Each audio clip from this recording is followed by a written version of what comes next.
இந்த பழம் பேர் கும்குவாட், ஃபிங்கர் லெமன்னு சொல்கிறாங்க.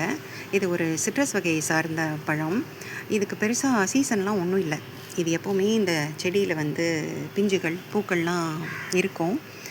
இது இன்னும் கொஞ்சம் நீளமாக வளரும். பழுத்துருச்சுன்னா மஞ்சள் கலர் ஆகிடும். அப்போ வந்து இதை அப்படியே சாப்பிட்லாம். பிபி குறைக்குது, கொலஸ்ட்ரால் குறைக்குதுன்னு சொல்கிறாங்க. வெளிநாடுகளில் இதில் வந்து ஜாமு அப்புறம் கேக்கெல்லாம் பண்ணுறாங்க. நம்ம ஆளுங்க இதுலேயும் ஊறுகாய் சட்னி எல்லாம் பண்ணுறாங்க போல இருக்குது. சரி, இன்றைக்கி 2 பாட்டு பாடுறேன். இந்த 2 பாடல்களில் ஒரு ஒற்றுமை இருக்குது. என்னென்னா, பல்லவி ஆஃப் த சாங், அதாவது பாட்டுடைய முதல் ஸ்டான்ஸால் வர்ற வரிகள் எல்லாம் ஒரே சொல்லில் முடிகிற மாதிரி பாடலாசிரியர்கள் எழுதியிருக்காங்க. முதல் பாடலை எழுதியிருப்பது வாலி அவர்கள், 2வது பாடலை எழுதியிருப்பது பா. விஜய் அவர்கள். பாடலாமா?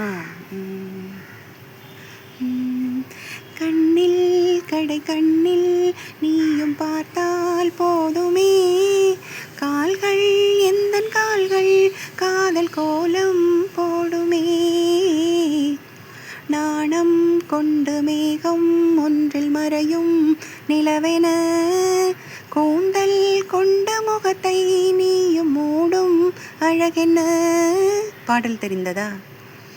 பிரம்மன் கூட ஒரு கண்ணதாசன் தான் உன்னை படைத்ததாலே, தங்காபரணம் ஒன்றும் தேவையில்லை, இந்த நாணயம் போதாதா, தழும்பும் மனதை குங்கும சிமிழில் பதுக்க முடியாதா, செல்வச்சீதனமே நீ சிரிக்கையிலே பல சில்லறை சிதறி விழும், செலவு செய்திட நினைத்தால் கூட இதயம் பதறிவிடும்.